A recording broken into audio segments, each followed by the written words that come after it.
As a little girl, I idolized my big brother, David. He is 6 years older, so of course he knew everything. To me, he was the coolest guy in the world. And the best part was he had time to teach me to be as cool as him. Years later, I realized he didn't have a lot of friends back then, which is probably why he tolerated his little sister hanging on his every move. I was lucky he was lonely because I got to spend lots of time with the world's greatest brother, learning about the important things in life. David showed me how to load and shoot a BB gun.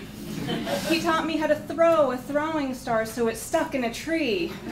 He introduced me to Voltron and Transformers and other great cultural achievements, like comic books. My brother taught me to love comic books. I don't know when he started reading them, but by 10 years old, I was picking up his discarded copies of Batman, Spider-Man, X-Men, Daredevil, and anything else he'd bought that week. I loved the stories. These were superhumans, mutants, athletic crime fighters, and yet they were all outsiders. That's what made them so cool. They were just like me, at least socially. I didn't have a lot of friends either, which is why I spent so much time with my big brother, and for me, that was awesome. For David, he wanted more. He wanted real friends, not just his bratty little sister.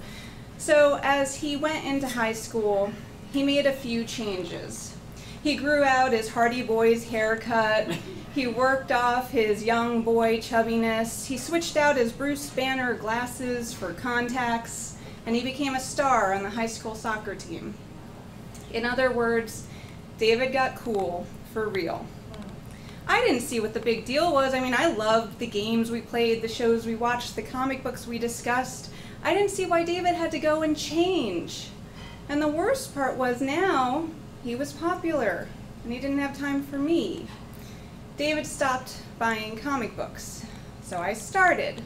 When I'd finished the latest issue, I tried to talk to him about it, but he was busy with friends. So I was left alone with Jean Grey, Peter Parker, and Bruce Wayne. I've always loved to read, but reading comic books is especially addictive. You only get enough story to get you through 30 illustrated pages, and then you have to wait a whole other month to find out what happens next.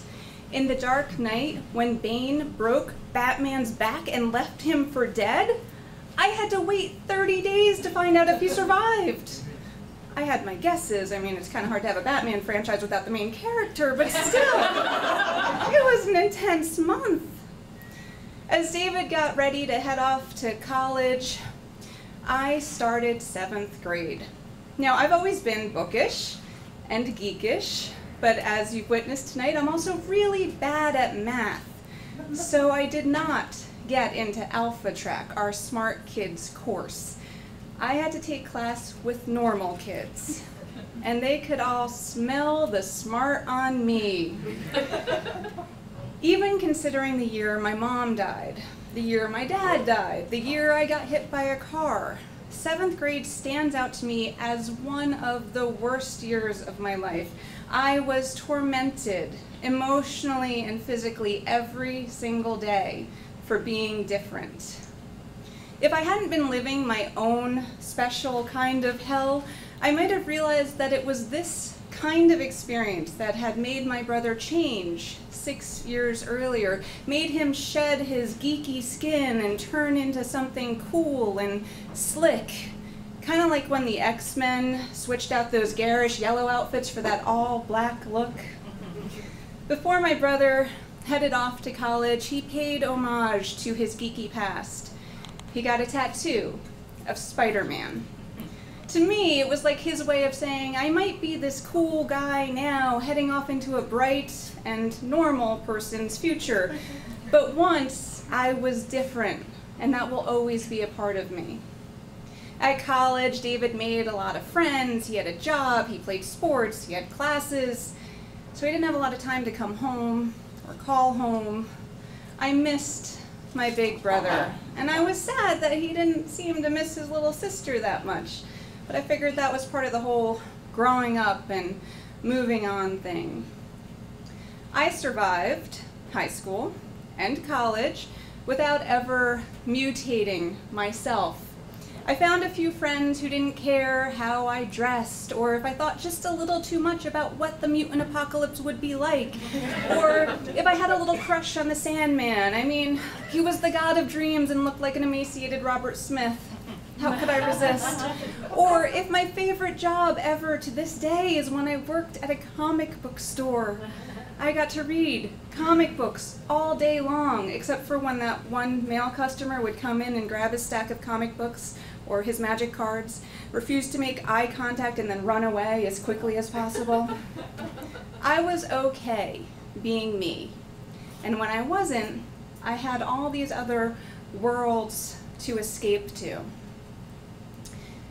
Nowadays, I don't collect comic books anymore, but when I want my comic book fix, all I have to do is turn to pop culture. It's kind of annoying, really. I had to fight to survive because I loved these stories, because I loved comic book characters, and now everyone and their mother thinks the Avengers are cool. But they don't know the real stories like I do.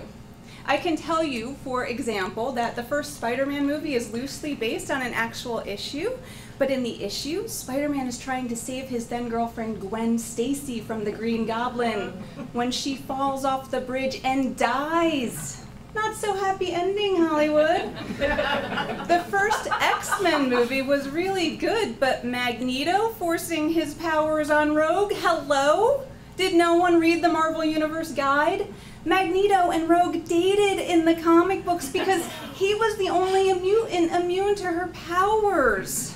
And don't even get me started on the Dark Phoenix saga in the third movie. I mean, yikes, right? My brother... I have someone who agrees with me. My brother and I don't talk comic books anymore. Occasionally, we do talk about comic book movies, and that's cool, even if he doesn't remember how Hollywood got everything wrong. My brother's blocked out most of his childhood memories. For me, those years of hanging with my brother, him showing me the ropes and us learning about the world together, those are some of the best years of my life. Because I idolized my big brother, I fell in love with comic books and became the geek that I am today. But for David, it's as if his past, his days of being a geek, are too painful to remember, and so he's chosen not to. Because of my brother, I have a million fantastic storylines in my head, the real storylines, and for that, I am eternally grateful. I just wish that David cherished those years as much as I do. But at least I know that every time he looks in the mirror, he has his friendly neighborhood Spider-Man looking back. Thank you.